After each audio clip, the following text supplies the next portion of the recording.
ఇక హైదరాబాద్ శివారు ప్రాంతాల్లోని రోడ్లు నరకానికి దారి చూపుతున్నాయి. ముఖ్యంగా ఉప్పల్, నాగోల్, హయత్ నగర్, వనస్థలిపురం ప్రాంతాల్లో అడుగుకో గుంతతో రోడ్లు అధ్వానంగా మారాయి. సిటీలో రోడ్ల పరిస్థితికి సంబంధించిన మరింత సమాచారం మా ప్రతినిధి నుమాన్ అందిస్తారు. హైదరాబాద్ నగర రోడ్ల మీద ప్రయాణించాలంటే బండ్లో పెట్రోల్ ఉంటే సరిపోదు, ఒంట్లో ఓపిక కూడా ఉండాలి. అడపాదడపా కురుస్తున్నటువంటి వర్షాలతో ఇటు నగర శివారులో ఉన్నటువంటి ప్రాంతాల్లో ఉన్నటువంటి రోడ్లు అయితే మరింత దారుణంగా దెబ్బతిన్నాయి, దారుణంగా ఉన్నాయని చెప్పొచ్చు. ఎందుకంటే ఇటు జిహెచ్ఎంసీలోనే ఉన్నటువంటి వనస్థలిపురం కానివ్వండి, నాగోల్ కానివ్వండి, ఉప్పల్, దాంతోపాటు ఎల్బీ నగర్ ఇలాంటి ప్రాంతాల్లో గుంతలమయంగా మారినటువంటి రోడ్ల మీద వాహనదారులకైతే అవస్థలు తప్పట్లేదని చెప్పొచ్చు. రోడ్లు హీనం, ఒళ్ళు హూనం అంటున్నారు వాహనదారులు. ప్రస్తుతం నేను నాగోల్ నుంచి బండ్లగూడకు వెళ్ళేటటువంటి రోడ్డు మార్గాల్లో ఉన్నాను. ఇక్కడ రోడ్ల పరిస్థితి ఒక్కసారి మనం చూద్దాం ఏ విధంగా ఉందనేది కూడా వీడియో జర్నలిస్ట్ చూపిస్తున్నాడు. మనం చూడొచ్చు, అడుగుకో గుంతతో వాహనదారులకైతే ఇబ్బందులు తప్పట్లేదని చెప్పొచ్చు. సో ఈ రోడ్డు మార్గంలో వెళ్ళాలంటే మాత్రం ఒళ్ళు హూనమైపోవాల్సిందే, బండ్లు కూడా షెడ్కి వెళ్లాల్సిందే. దాదాపు కిలోమీటర్ల మేర మొత్తం కూడా గుంతలమయంగా మారినటువంటి రోడ్ల మీద ఇక్కడ ఉన్నటువంటి స్థానికులు నిత్యం ఇబ్బందులకు గురవుతున్నారు. ఈ మార్గంలో వెళ్ళాలంటేనే నానా అవస్థలు పడుతున్నటువంటి పరిస్థితి ఉంది. సో ఆటో వాళ్ళు ఉన్నారు. ఏంటి రోడ్లు ఎట్లున్నాయన్న? ఏంటి పరిస్థితి? ఈ రోడ్లు గుంతలు ఉన్నాయన్న. ఈ 10 ఏళ్ల నుంచి ఈ రోడ్ ఇట్లనే ఉంది. ఈ గవర్నమెంట్ వచ్చి చేంజ్ చేస్తుంది అంటే గవర్నమెంట్ కూడా చేంజ్ చేస్తలేదు. ఎక్కడి నుంచి ఎక్కడ వరకు ఉంది ఈ నాగోల్ నుంచి ఈ రూట్లో బండ్లు కూడా దాకా అట్నే ఉందన్న. ట్రాఫిక్ ఎట్లుంటుంది సాయంత్రం? ట్రాఫిక్ ఫుల్ ఉంది, బండ్లు కూడా ట్రాఫిక్ చాలా ఇబ్బంది అవుతుంది.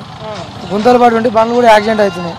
అట్లా చూడొచ్చు. ఏదైతే ఈ రోడ్లలో వెళ్ళాలంటే మాత్రం తమకు నిత్యం కూడా అంటే వాహనాలు దెబ్బతినడంతో పాటు యాక్సిడెంట్స్ కూడా జరుగుతున్నాయని ఇక్కడ ఉన్నటువంటి వాళ్ళు చెప్తున్నారు. చెప్పండి సార్, రోడ్ల పరిస్థితి ఏంటి ఇక్కడ?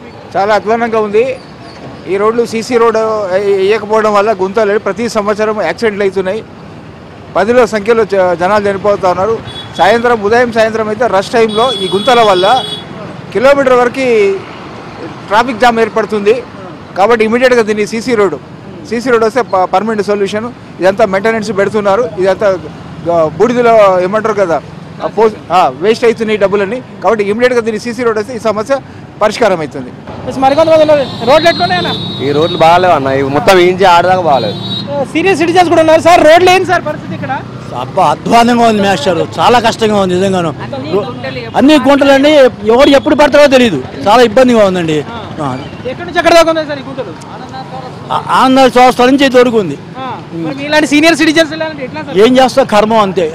చూడొచ్చు, మనము అడుగుకో గుంతతో వాహనదారులకైతే ఇబ్బందులు తప్పట్లేదనే చెప్పవచ్చు. ఓవైపు ఒళ్ళు హూనమైపోతుంది, మరోవైపు బండ్లు కూడా రిపేర్ అయిపోతున్నటువంటి పరిస్థితి. ఇక ఉదయం సాయంకాలం వెళ్ళే ట్రాఫిక్ లో తీవ్ర ఇబ్బందులు పడుతున్నామని చెప్తున్నారు. కేవలం ఈ నాగోల్ టు బండ్లగూడకు వెళ్ళేటటువంటి రోడ్డు మార్గమే కాదు, నగరంలో ఉన్నటువంటి చాలా ప్రాంతాల్లో అయితే గుంతలమయంగా రోడ్లు మారాయని చెప్పవచ్చు. అడపాదడపా కురుస్తున్నటువంటి వర్షాలతో జిహెచ్ఎంసీ అధికారులు యుద్ధ ప్రాతిపదికన ఈ పాట్రోల్స్ ఏదైతే వేయకపోవడంతో, పూడ్చకపోవడంతో నిత్యం కూడా ఇక్కడ ఏదైతే రోడ్లు అధ్వానంగా మారాయని కూడా ఉన్నటువంటి స్థానికులు చెప్తున్నారు. ఈ రోడ్డు మార్గంలో ఇలాంటి పరిస్థితి ఉందంటే ఇక ఉప్పల్ కానివ్వండి, దాంతోపాటు ఇటు అంబర్పేట కానివ్వండి, దాంతోపాటు గోల్లాక, ఇలా నగరంలోని అనేక ప్రాంతాల్లో ఉన్నటువంటి రోడ్ల వ్యవస్థ అయితే దారుణంగా దెబ్బతిన్నటువంటి పరిస్థితి ఉంది. సో ఈ రోడ్లన్నింటినీ కూడా గుంతలను పూడ్చి వీటి మరమ్మతు పనులు చేపట్టాలంటూ కూడా ఇటు నగరవాసులతో డిమాండ్ చేస్తున్నటువంటి పరిస్థితి ఉందని చెప్పొచ్చు.